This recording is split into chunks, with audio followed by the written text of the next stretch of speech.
This session is titled Fact or Fiction on DTG Machines and Printing. We are excited to be joining you today. Today's date is the 14th of April. We have three panelists, two that you can see and three others that you might be able to hear. So we are grateful to have Terry Combs from Equipment Zone. Jeff Morgenthaler will be joining here shortly. You can hopefully hear him, so we hopefully will see him soon as well. We also are joined by Matthew Rome. Matthew is from the one and only Epson America. He is in business development and has the original patent. And some would say that he is the godfather of DTG printing, as is the story that has been related to me by others and passed down. Matt, we're glad you're here. Let's Thank you. Let's cut the BS. We're excited that you're here, and we've got some great questions to cover this morning.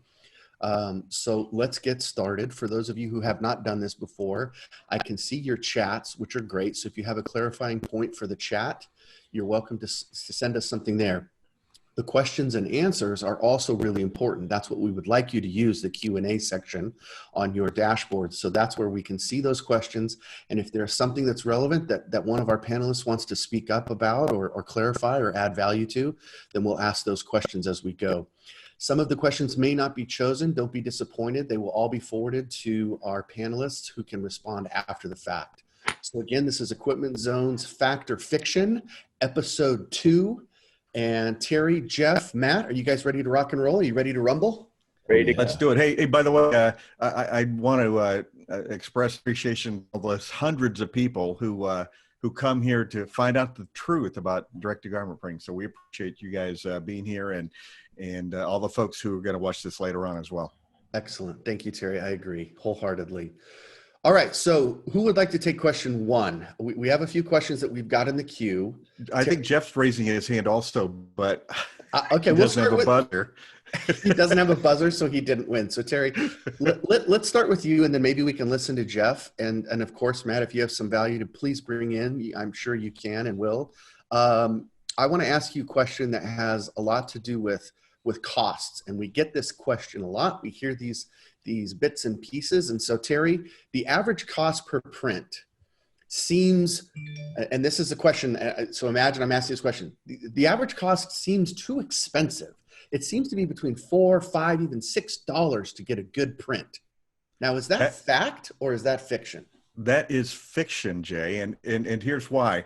If you use the correct print modes in Garment Creator, which comes with the Epson F2100 and the Epson F2000, your average print, and when we say average print, we're talking about a 10 by 12 image, because yes, this printer will print 16 by 20. How many people print 16 by 20? Not very many. If you're printing for NASCAR, you're printing 16 by 20. Otherwise, you're printing 10 by 12. And if you're not a decorator right now, go to your t-shirt drawer and pull out your tape measure and start measuring. Guess what? Almost every one of those images fit within 10 by 12. So on a white shirt, on the Epson F2100 or F2000, you're looking at about 50 cents or less for a print. Oftentimes it'll be in the 20s and 30 cent area.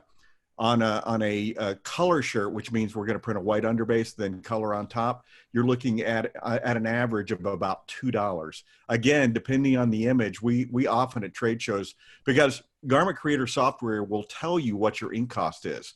And so often at a show, somebody will bring us a file, we'll print it, and they'll say, well, how much did that cost? Because they've heard $4, $5, $6, and we'll pull it up and, you know, it was $1.87. So here's where people get into trouble. They will use the highest print mode in Garment Creator, which is going to lay down 2 layers of white underbase and color on top. That is an emergency situation. You're using the wrong garment. You haven't pre-treated correctly. You've done something else wrong in this process to have to lay down two layers of white underbase.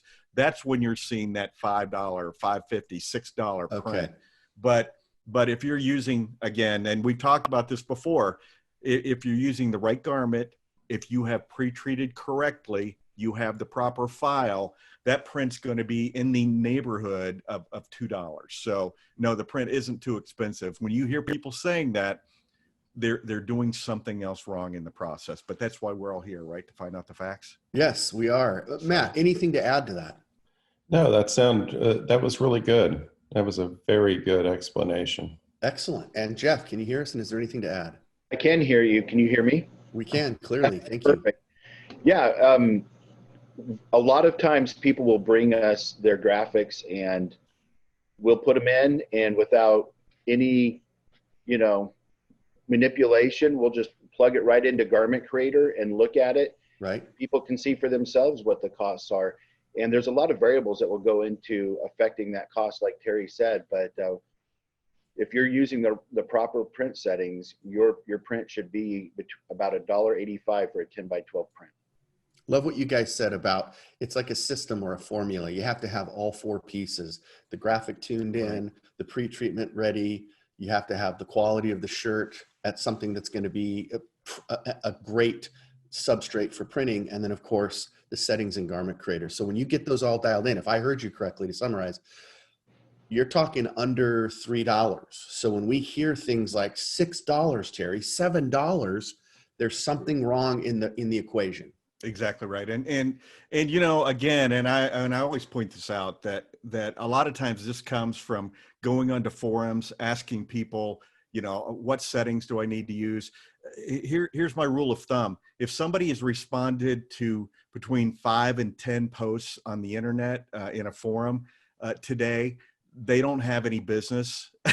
So they're spending their time on the internet, which means they also don't have the answers, because they're not production people. They're not turning pieces. They're not learning how to use these machines properly. So yeah, go to the internet and ask questions. But if somebody has posted a dozen times today answering people's questions, they're probably not an expert at this. So well, and we've all been at that situation at the beginning of the stage where we're looking for answers. We don't really know where to go. And there's, like you have said so many times so well, you go to 5 different people, you get 5 different answers. So it's kind of frustrating.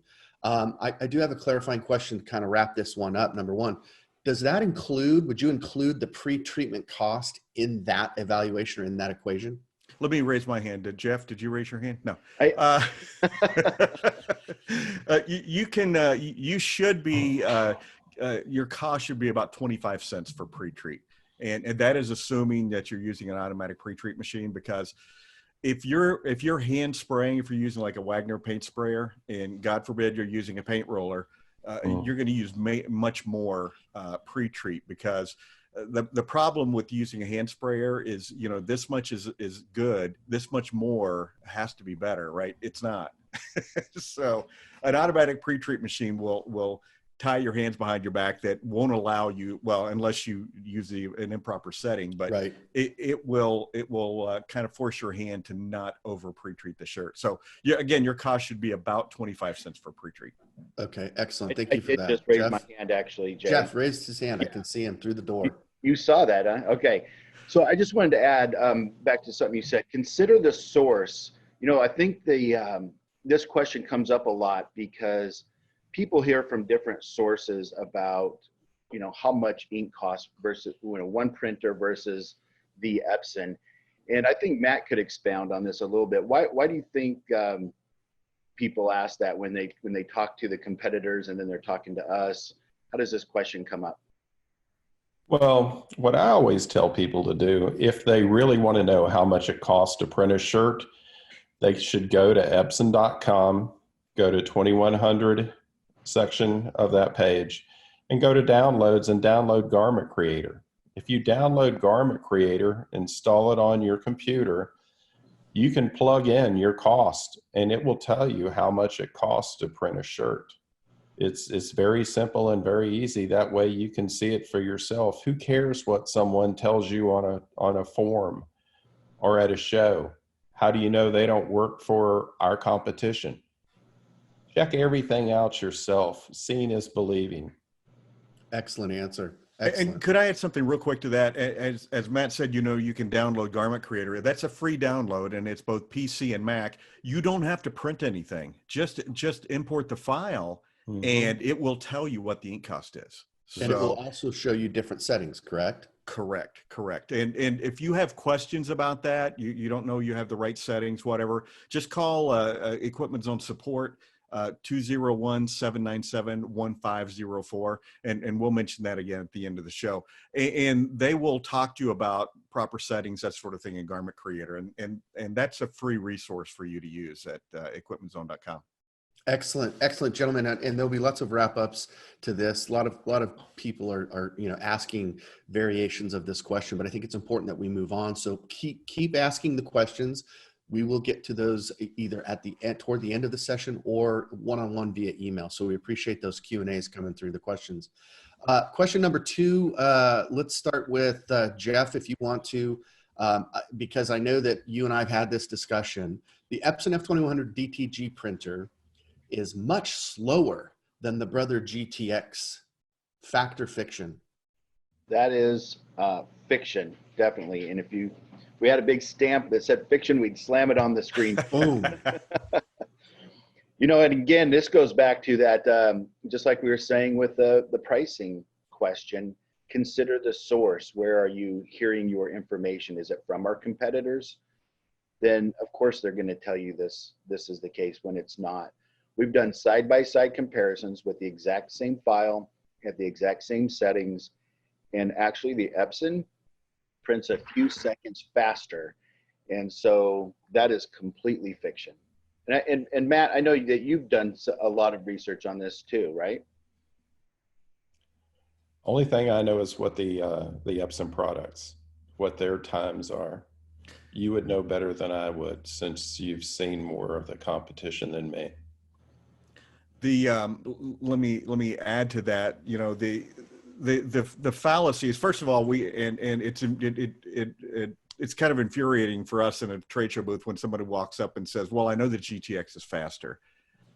You know that because of what? And the assumption is this: the GTX prints white ink, and it's followed by color ink right behind it. So therefore, it must be faster. But in a side-by-side comparison with the same print modes, and the exact same image, the Epson will print, and it's just printing the white underbase.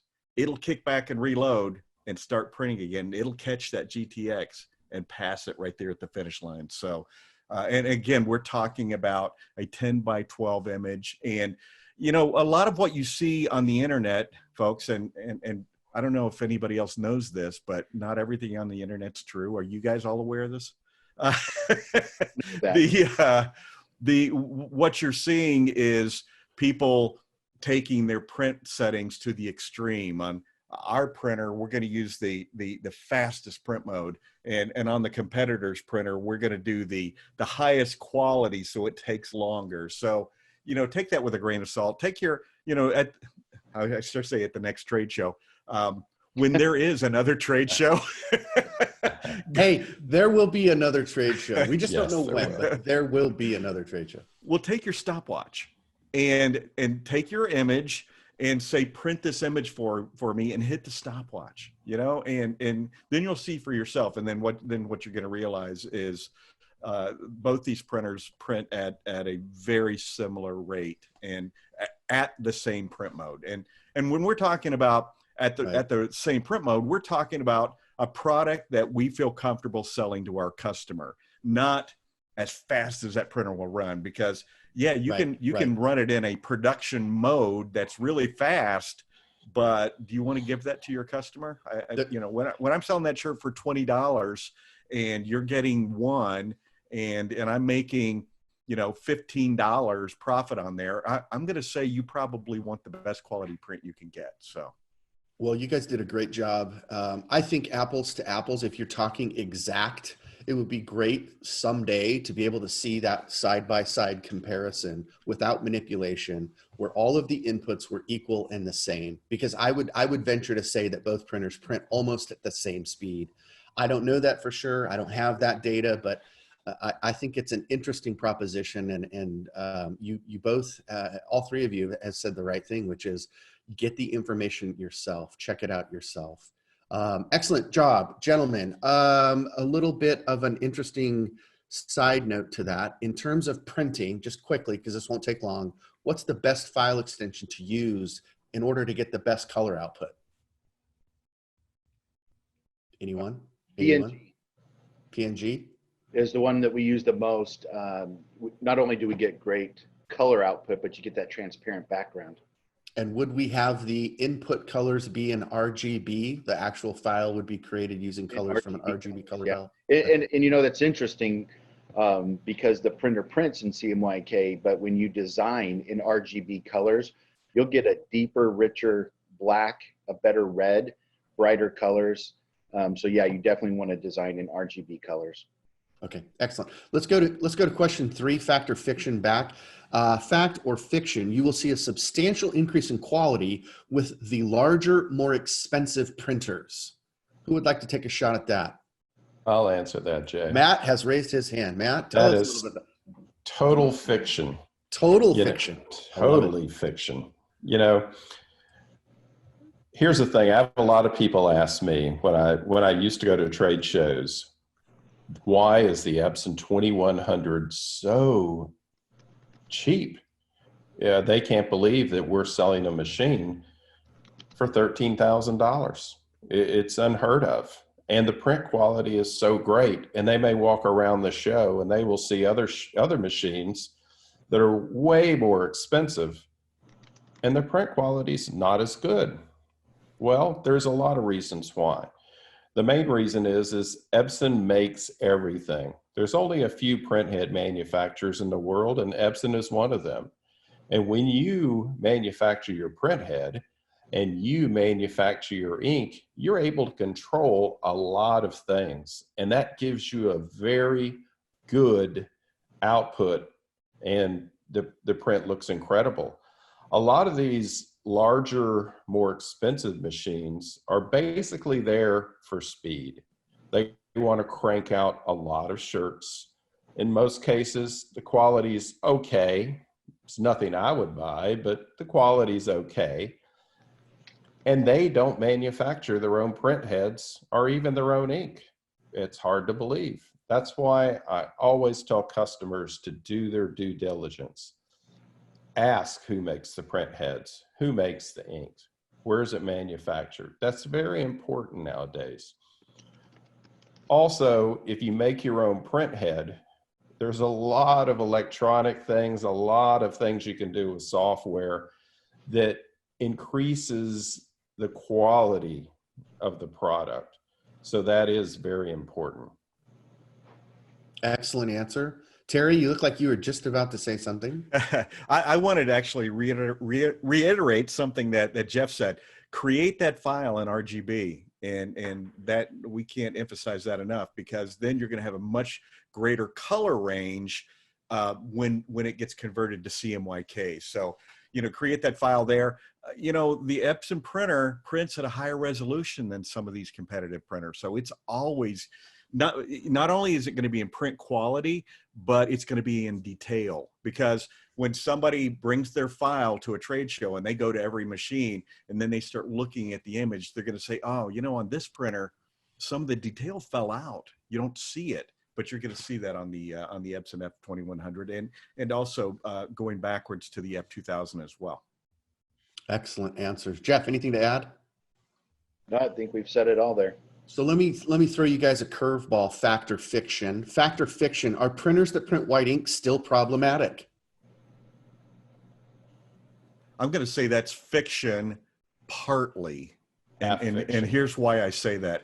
The Epson, as Matt mentioned, the Epson manufactures the print head. Epson makes that print head to be compatible with the ink system that's going through it, which means you can turn this printer off for 2 weeks, come back, turn it back on, and start printing shirts again. And we've proven that. We do that all the time at trade shows. We'll ship across the country, pull it out of the crate, plug it in, hit print, and we're printing shirts. A lot of the machines on the market are converted over paper printers. That print head started life with an ink system made for printing on paper. It did not start life with a water-based textile ink in it, which means that's why you hear things like, we've got the wet capping station. It's revolutionary. It's hocus and pocus. It's what it's because all they're doing is saying, we can't keep this print head open, so we're going to sit it in cleaning solution until the next time you need it, because this ink was not made for this print head. And there's only a couple of machines on the market where the print head was made for this ink system. Most of the machines you see, if someone says to you, hey, it's got an Epson print head in it, it's just like the Epson printer, guess what? It's nothing like the Epson printer. That could be false and true. Right. Yes, it may have an Epson printhead in it, but even that doesn't mean that it's the correct. If it doesn't say Epson on the front of that printer,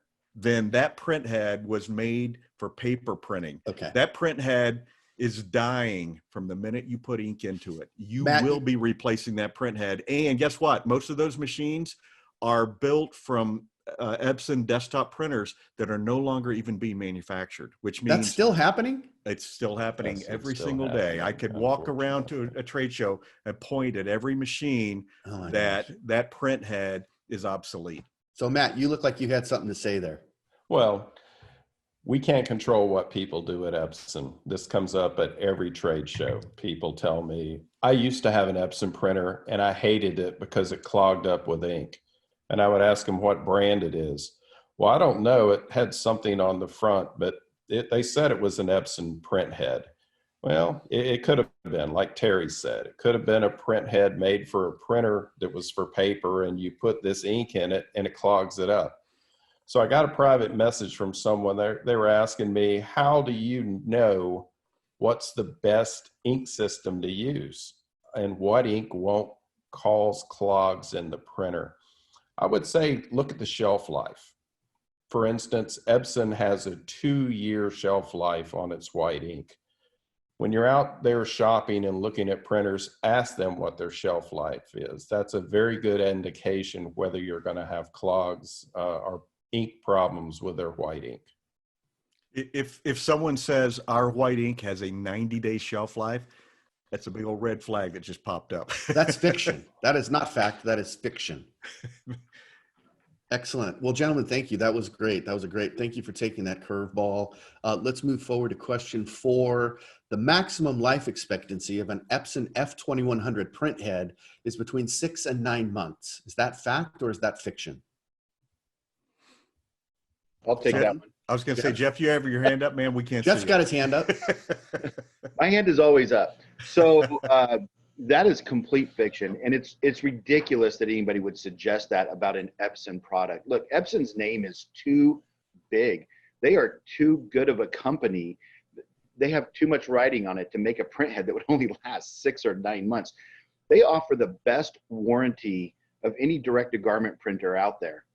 So they can do that, not because their printheads last 6 to 9 months, but because they're the best printheads on the market, right? So if you ever needed hands-on, if you needed to replace that printhead, Epson's going to send a technician out within 24 to 48 hours, mostly within 24 hours, and they're going to replace that printhead.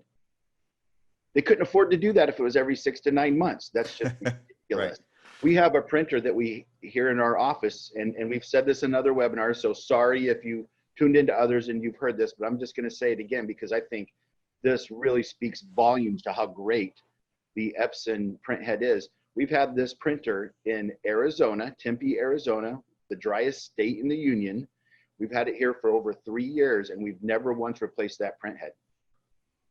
And print with it all the time. It's a prototype machine. It was one of the first 6 machines brought to the States for testing, and Jeff's correct. And I have a customer, and here's the deal, Jay, that if you keep your machine in the proper environment, that means 40+% humidity in the room, a temperature where if you're comfortable, the printer's comfortable, then that printhead's going to last for years. I had a customer come up to me at a trade show saying he bought an F2100 when it first came on the market. And he said, I just wanted to come by and tell you, I've never had a service call and I'm on 25,000 prints.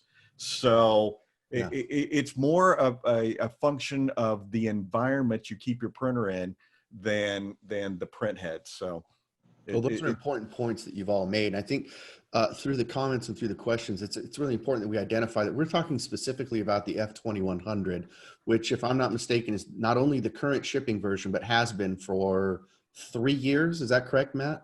Yes. So we can't go back in time really and talk about the F2000, although there may have been some maintenance or someone may have experienced some issues. We need to know, and I want to make sure that everybody here is clear that when everything is properly tuned, when everything is properly maintained, when the environment is in control, then you should be avoiding those issues and not have to go through that. So I think from our side of the street, we're all in agreement that this is fiction. It's not going to happen in 6 to 9 months, and it shouldn't happen within the first year. And to Jeff's point earlier, which he made, I mean, the service and the maintenance and the warranty are fantastic. So, I mean, it's impressive. It is, what I would say. So let's keep moving along. Unless there's anything else to add to that, I think we've addressed that. Let's go to question number 5. Do I need training on any DTG printer, fact or fiction? I'm going to answer that question. I see that Jeff does not have his hand up. I'm going to say yes, and here's the main reason.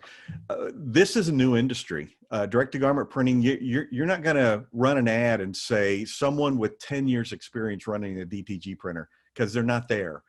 This technology, and Matt, yes, it's been here much longer, but on a commercial basis, Matt invented the very first and owned the patent on the very first direct-to-garment printer. So kudos to Matt Rome. But 16 years ago, the first really commercial printer hit the marketplace. 2 years later, 14 years ago, white ink. So this is a fairly new industry, and there's some things that you need to learn how to properly do this. So yes, you do need training. Today, it's a little bit difficult to either go to somebody's location or to have somebody come to your location to train you. It's just, people aren't traveling, and it's hard to train you 6 feet away. So what we're doing at Equipment Zone is one of our techs, we'll do a one-on-one training with you, but it's all on video. You're going to be in front of your printer. The tech's going to be in front of his printer, and he's going to walk you through this one-on-one. And these sessions are, 5 hours or so.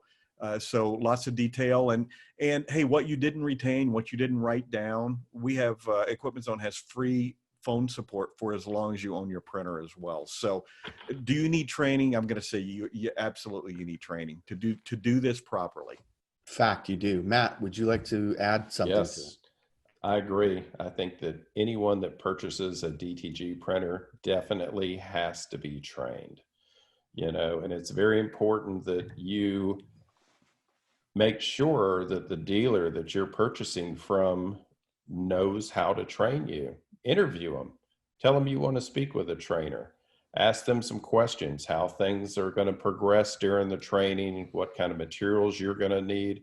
It's very important. If you get training, you're going to be able to utilize that equipment much sooner, and you're going to be able to get up and going a lot quicker, knowing what's going on.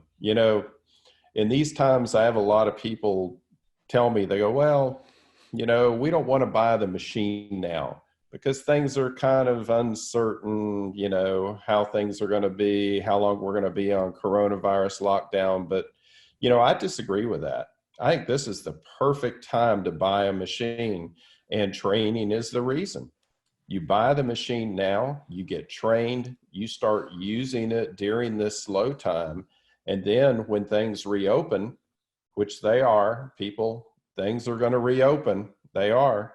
Definitely. And people are still going to need shirts for family reunions, for Little League, for soccer. You're going to know how to utilize that equipment to be successful. So now's the time to buy, and make sure you get proper training. Excellent. Well said, Matthew. Jeff, anything to add on the training, fact or fiction? I just wish that we had my video working, because I'm sitting in the middle of our training room. I know. You were excited to do that too. So technology. I know that Roy has been doing training almost every day, and he spends, and you're here a lot with him, he spends almost the entire day live video doing these Zoom meetings with clients and training them and answering all of their questions. I don't think that there's a better trainer out there right now in the industry. So, and this training, by the way, there aren't 7 companies watching this training. It's you and Roy, you and one of our other trainers.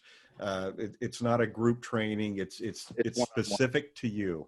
100%. Yeah, it has been a point of distinction for us at Equipment Zone that we have taken the training opportunities serious, both pre-sale, during the sale, and certainly post-sale.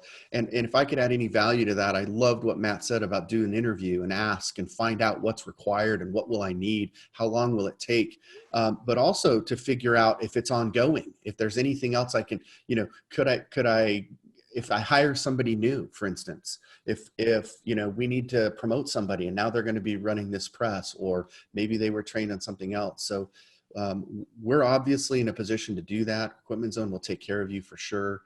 We take the training very serious and service after the sale, so much so that we would remind you of things like, hey, there are opportunities to purchase more than a 1-year warranty.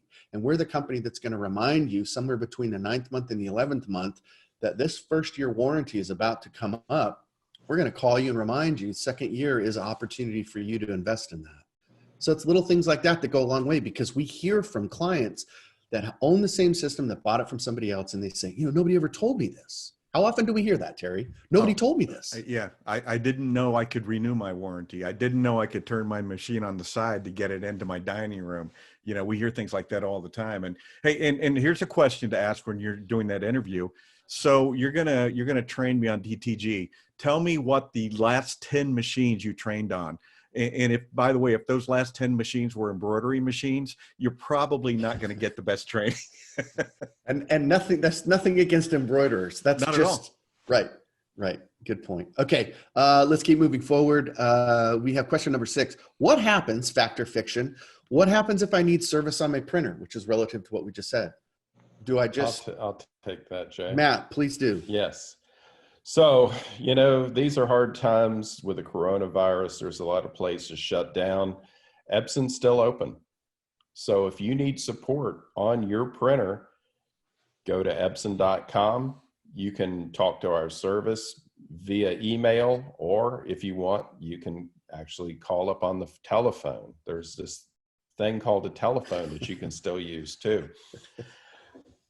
Our service, if you do have an issue that cannot be solved via the phone or via email, we still have service techs that will go out in the field and repair your machine. Now, there's certain places by law, like for instance, New York City, they're not allowed to go into. So that is part of the issue, but we still have complete service open. And if you're in certain areas that do allow it, we still have the on-site service. To me, that's very important when you buy a machine, is you need to read the warranty. A lot of people buy equipment, they don't read the warranty, comes up, there's an issue, and they're like, oh, you're not covered. You need to read the warranty. You need to understand, does your equipment have on-site service? How long? Can you extend the warranty? A lot of people are like, well, what does that matter? Well, here's the thing. That tells you a lot about a company if they offer an extended warranty, because that means they really believe that their equipment is quality. They wouldn't offer a 2nd or 3rd year warranty like Epson does, or extended service contract is the proper terminology, if we thought that our printheads were going to fail in 6 to 8 months, like that other question, was asked. Yeah. We stand behind our machine. The 2100 DTG printer, as far as I know, is the only printer that you can get up to 3 years of coverage. I don't believe any other machine has that type of coverage. I don't believe so either. Hey, and let me jump in and do a comparison for you with warranties. One warranty says we guarantee to have a technician to you within 24 to 48 hours. Another warranty says we will have a technician to you within a reasonable time. Okay, well, Epson says 24 to 48 hours. What's a reasonable time if you own a machine and you're down? Now, It might be time would be reasonable bad. time might be a relative thing. Yeah. What's reasonable for you may not be reasonable for me, Mr. Technician. So important to understand those points of distinction. And to what Matt said earlier about, well, what does that mean? Are the parts just going to show up and then it's up to me? Or is somebody, do those is that going to cost me to have a service technician come by? Does that cost me? All of those things are variables that you need to figure out beforehand. Jeff, anything to add there on the, I would love to add something to this because I saw your hand was up, so I figured you did. I was flashing it to get your attention. So this just came up in a conversation yesterday, and I love that Epson has the best warranty on the planet for direct-to-garment printing. And that's one reason why I wanted to sell Epson printers above everything else. But there's another important part of this, and a lot of times people ask me, what happens when that warranty runs out? What happens after 3 years of the extended warranty? Then what do I do if I need repair? As far as I know, Epson's repair service is still available to you. You're not stuck. So if that printer needs repair, you can still have somebody come fix it. You'll pay for it. You'll pay for the service call. You'll pay for the part just like you would your car when its warranty runs out. But that help is there for you. And that, I think, is one of the biggest complaints I hear people say about other companies and other manufacturers is just trying to get somebody to come and figure out how to fix their printer. There's just nothing out there. Nope, it's out of warranty. Sorry, good luck. Here, you can buy a part. We'll send it to you if you can get a part. Epson's there for you. They have this service and they have the best warranty. And after the warranty, you can still get that help. And let me add to that. There are several machines on the market today that there are no technicians that can come to your location, which means you're going to crate it up and you're going to ship it to the manufacturer to be worked on. And I don't know about you guys, but I can't afford to be down 2, 3, 4, 7 weeks while that machine goes across country, gets worked on, comes back to me, fingers crossed it works. So yeah, and 7 weeks is not an exaggeration. It is not at all. Stories. Woo. Yeah. Wow. Well, how can you run your business if your machines are not functioning? Right. You can't. It's just plain and simple. Yeah.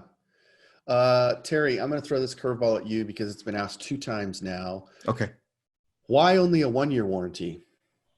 Well, if you, and I'm assuming that those folks are asking because, well, I'll just say the Brother machine has a quote 2-year warranty, but there are lots of limitations to that. The number of prints that you can print, certain parts that are not covered under the warranty, and the fact that you have to pay for a technician to come to your location after 90 days. So saying that we have a 2-year warranty, that warranty is very limited. With the Epson, the 1-year warranty covers everything, including that technician coming to your location, usually, as Jeff said, within 24 hours. The only warranty in the industry that's renewable. So, I think if you're comparing, if you're just saying, well, this one's 1 year and this one's 2 years, read the fine print, because that 2-year warranty might be more like a 90-day warranty once you start looking at what it costs you in the long run. Or what it actually covers. Exactly right. Okay. The way we could look at that, Jay, is no, the Epson comes with a 3-year warranty. So we're just going to put those 2 extended warranties we're going to add that right at the point of purchase, right? Yeah. And now it's 3-year and it's still cheaper. Well, listen. Let's not joke about this. If I were looking to purchase this printer today, first of all, the price point. Oh my gosh, Matt, you were right. It's like, I can't believe it. It's $13,000, all that technology. Wow. I would be looking, and I don't know if this is possible, so maybe you guys could set me straight. But I would be wrapping this into a lease, and I would be putting that second and even possibly that 3rd year of service into my lease up front and amortize that out over the life of a 4-year lease. Jay, we sell to lots of high schools and lots of universities, and it's very, very common for them to wrap in the entire 3 years of warranty into their purchase because they're purchasing on grants and that sort of thing, school POs. And so it's very common for them to wrap in. And Jeff, and I'm sure Jeff will agree, but I'll let him comment. But we certainly have customers who do that as well.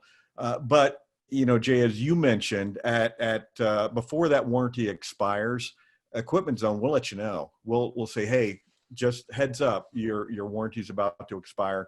It's going to be $1,925 to renew it if you'd like to do that, and we'd be happy to take care of that for you. So, you know, back to comparing apples and apples. We're talking about apples and avocados here. Sure. So how much, by the way, let's be clear, how much does that extended service agreement, forgive me, Matt, what is the correct terminology? It's not just a extended service agreement. Extended service agreement. Is that Yes. an additional, what does it cost, Terry, Jeff? What, $1,925 per additional year.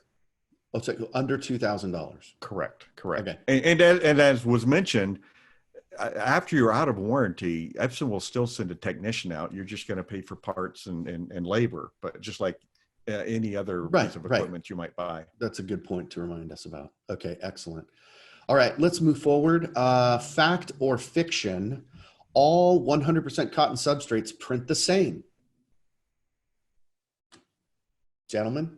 Is that you, Jeff? Jeff, you're waving your hand. That is absolute fiction.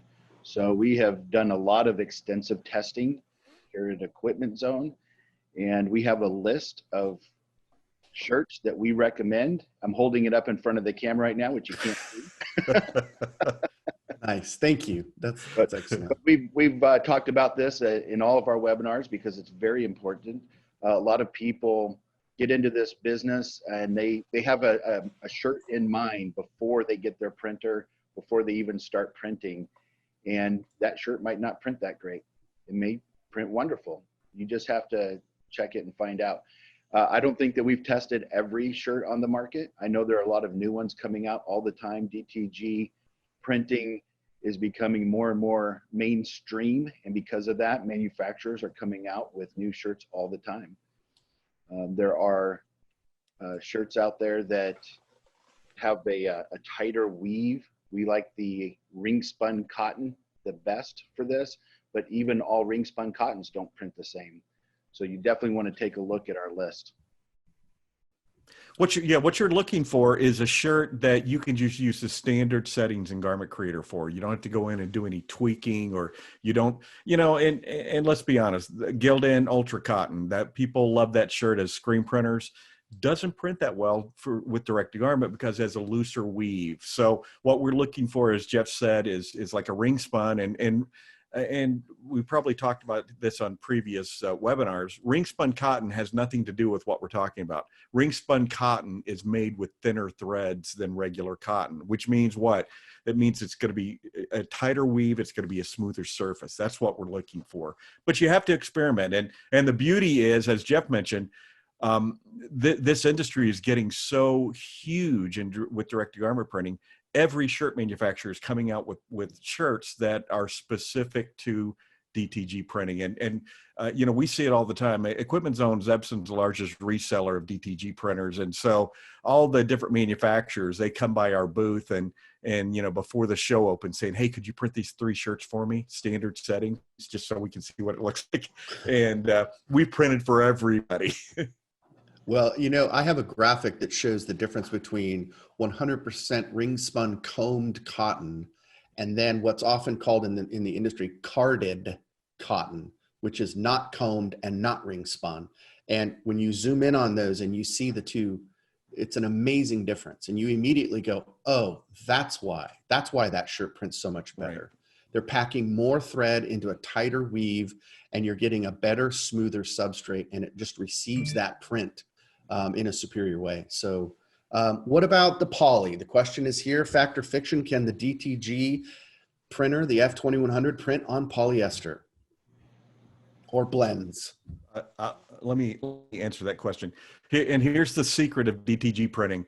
What you can do on one DTG printer, you can do on all DTG printers. What you can't do on one, you can't do on any.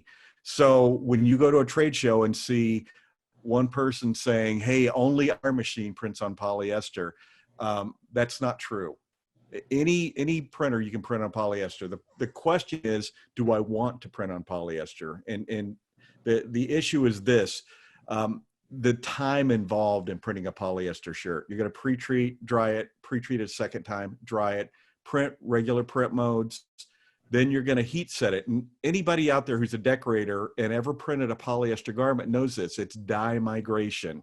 Dye migration means that red polyester shirt under heat, the dye releases from the polyester. If it's a cotton shirt, the dye goes inside the cotton.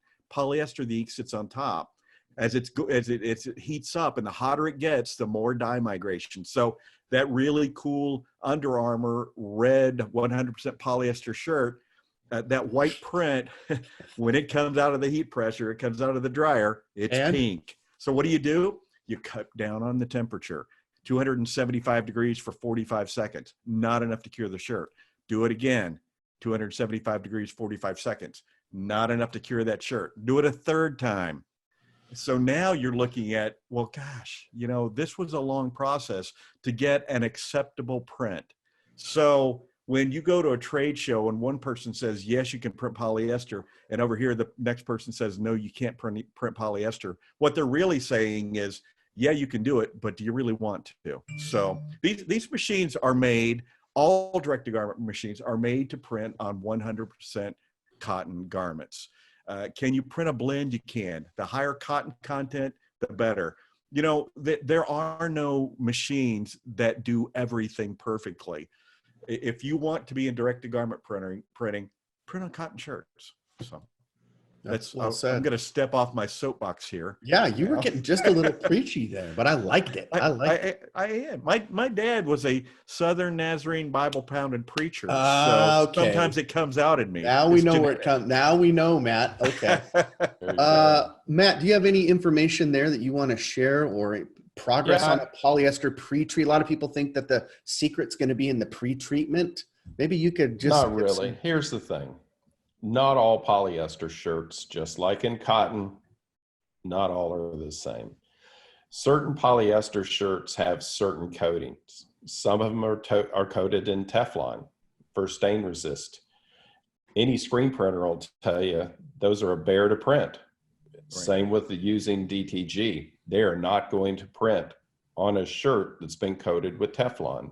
Some shirts are coated with microbrand. So that guards against odor and smell. DTG is not going to print that well on that type of a shirt. You have to qualify the shirt that you are going to utilize and to print. And most of the time it's going to be a lower cost polyester shirt that doesn't have those types of coatings. Also, exactly like Terry said too. Man, I'm agreeing with you a lot today, Terry. What's up, man? This has never, ever happened before. It is. Dye migration is a big thing. If you're printing red shirts, you're going to have dye migration. Okay, it's true. So you really have to qualify what shirt that you are going to print and test. That's the biggest thing. Don't take an order for 100 red shirts that you have to have done in 2 days if you've never tested that type of garment before. Be smart. It sounds like common sense, really. It sounds like you're saying just because you can doesn't necessarily mean you should, or just because it's possible doesn't mean you're going to make a good run at it or be profitable. So I don't know, maybe that's too common sense for a world that wants controversy. Play to the strengths of the printer. How about that? Is that well? Okay. Jeff, anything to add there before we go to the next question? Yeah, this is for Terry. Amen. You guys said it perfect. We can't see you, but that was well said. Hands were in the air, just in case you were wondering. When I said it was a virtual high five and an amen. Let's go. We have time for one more question before we also open it up, and then also let you all three of you expound on anything. Fact or fiction? Let's see. I should always use a Teflon sheet to protect my heat press. Jeff, you want to go? Sure. That is fiction.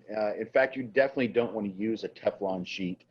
It's my experience, firsthand experience, that when you heat press with a Teflon sheet, it adds a I don't know if you can picture this, but it adds a sheen to the print, like a weird shine to it. It just doesn't look great, in my opinion. When you use a silicone sheet on that, what happens is that silicone sheet allows the water vapor to escape better. And you Okay. just get a better look, a better feel. People will look at that and think that it looks and feels more like a screen print, which is what they're used to and what they're expecting. When you use that Teflon, a major issue you run into is the whole reason you don't use, why you use something at all, because that ink could transfer onto that Teflon sheet. And then when you go to press that on your next one, you could be transferring ink onto your next print. And So it sounds like maybe the issue isn't that Teflon, the Teflon is designed to protect the press, but what happens is the Teflon is creating unintended consequences for the DTG printer. Is that a better way to think about this? Yes, and here's a truth about water-based ink, and it doesn't matter if it's for a DTG printer or a screen printer, whatever. To cure water-based ink, you have to evaporate the water. Teflon will hold the moisture into the shirt, which means that it may look perfect when it goes out the door, maybe with a sheen, not Martin sheen, not tiger blood, but shiny. Wow. But I know. What a reference. That was totally. You really pulled that from several years back. Yeah, But what will happen is you'll have washability issues. And somebody will wash that shirt a few times and say, well, it's kind of fading. That must be how DTG is. No, you should be able to get 50 plus washings from a DTG print before you ever see any degradation of that print. So while it looks like it's cured, if you don't evaporate all that water, that ink isn't cured. So that's my truth. So that makes too much sense. Again, Terry, how are you doing this? You're just speaking so much truth, and it's so common sense that it's almost mystifying. That's what it is. No magic to it. It's all science, man. Anything to add, Matt? Well, this is why a lot of people use conveyor dryers also, to speed up their production process. Plus, it does give you a better finish than what a heat press does, because a lot of people make the mistake and use different type of coverings on their heat press. Right. So it's very true. Excellent, which was about to lead me to the next question. Do DTG printers have to be cured with a heat press, or can a DTG print be cured by a conveyor dryer? What's the truth there? It's kind of mixed. There's certain DTG inks that can only be cured by a heat press. There's certain DTG inks that have to use a conveyor dryer. Okay. Now, as far as Epson goes, you can use either one. You can use either a heat press or you can use a conveyor dryer. To me, when someone gets large enough to have at least 3 2100s, they should use a conveyor dryer, because it's just a throughput workflow situation. You can utilize this dryer to speed your workflow rather than a heat press. Me personally, you get a better finish. It looks better whenever you're using a conveyor dryer.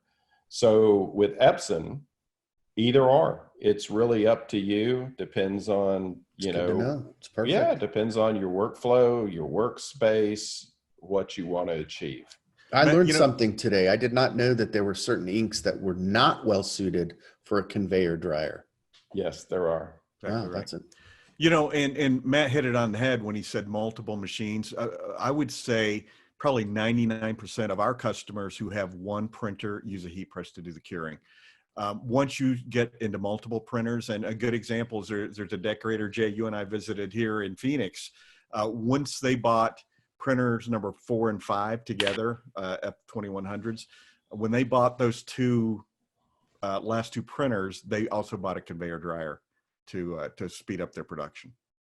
Indeed, they did. And what a great facility it was. They really had dialed everything down. It's a pretty impressive operation to see 5 DTG printers. And by the way, Epson does sell more than direct-to-garment printers. And as was showcased in there, they had several F-series dye sublimation printers as well. So they were quite suited for apparel decoration, and they were in Epson.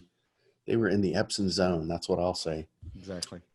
Okay, with the 5 minutes remaining, gentlemen, is there anything else, fact or fiction, that you would like to bring out, and or if you scan through those questions, if you'd like to highlight or answer?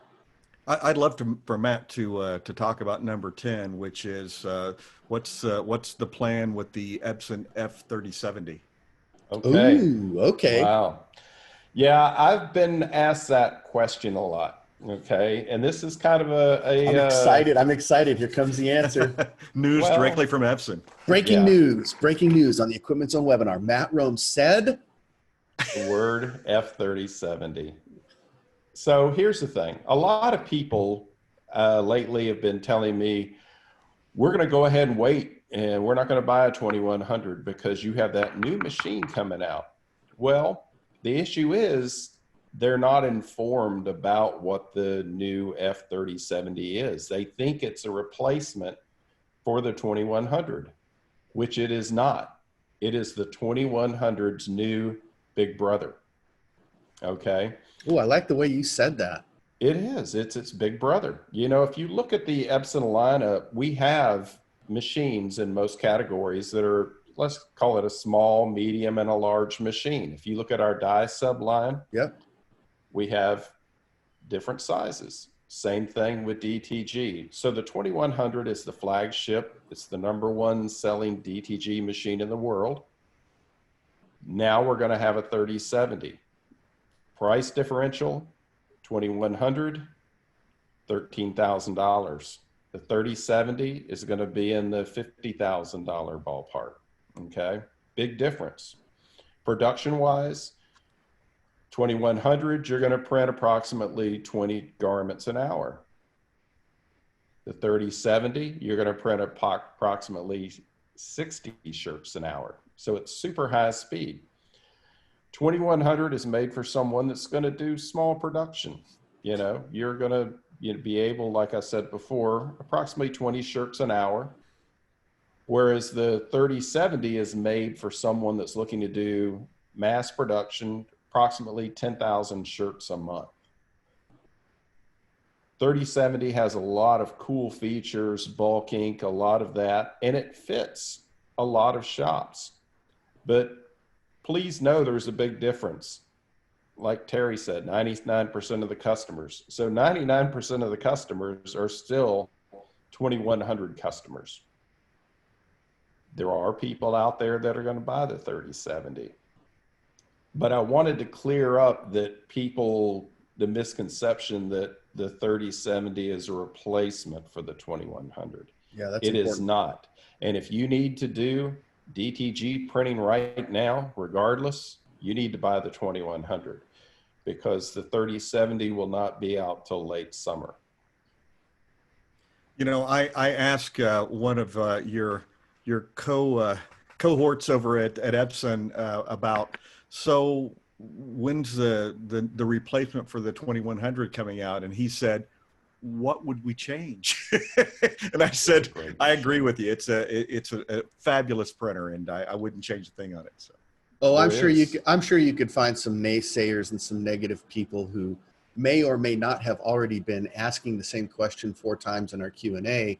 You know, sometimes you just can't satisfy certain people with an answer. They're just not going to take it. So I don't know what their motives are. I don't know what made them unhappy, but I love what you just said, Terry. What more would we do, or how can we make it better? And maybe there's something, but honestly, it's phenomenal. It's an amazing piece of technology. So obviously I'm biased. Obviously, you know, I love it, but you add it all up and you see what people are accomplishing. And that's really the true test of the tale is the success stories over and over and over from our customers that are succeeding, that are profitable, that are doing things they never thought possible, and supplying a product to a customer base that's asking for one of something. They're asking for personalized, they're asking for full color, and they've been saying no, no, no, and no, and they've been so good at it for so many years, and now they're saying yes, yes, yes, yes, I can do one, I can personalize one, I can do full color, and I can do it profitably. It's awesome, obviously. Okay, Jeff, anything to say in terms of closing, or a question that you wanted to just have wrap a up quick with? question about the 3070 as a father of 4 daughters. Why can't we call it the big sister? Why does it have to be a big sister? As someone in marketing, Jeff, I think the big brother has a little bit more snap to it, a little bit more, a little bit more pop. But you're right. As the father of 4 daughters myself, I can see why you asked that question. I don't think there's an answer, Jeff. I think you know what the answer is. Gotcha. Well, guys, it has been a great hour. Thank you for your time, Matthew Rome. We are grateful for you and participating, and thankful that you were here to shed some input, some insights. Your knowledge it's great. It's awesome. Terry, thank you as always. Jeff as well. Most of you know it was recorded, and we will post it on the Equipment Zone. I'm going to flash a graphic here just so that people can see at the end of this. Make sure that you can. I want to share the details of let's go down one slide so people can see. All right, so that didn't work at all, did it? You can see on the screen, can you? A webinar series, Fact or Fiction. Excellent. That's not what I wanted, but I wanted to share. I wanted to share our details. So let's stop sharing that. Let's go back to one more time. Here we go. Are you ready? Are you ready? How about now? There you go. Perfect. Key contact info. Oh, and it went away? Yep. Come on. You know, Jay, and I mentioned early in the show about support, and I'll give that number one more time. Get your pens out. Thank you. 201-797-1504. And it's at the equipmentzone.com website as well. Perfect. Well, then we'll end with that so that people can at least see how to get a hold of Terry, how to get a hold of Jeff. Should anyone need to speak to Epson, Matthew Rome, what's the best way for them to reach out to you or find you at Epson? The best way to contact me is via email, and you can get my email from the Epson site. Perfect.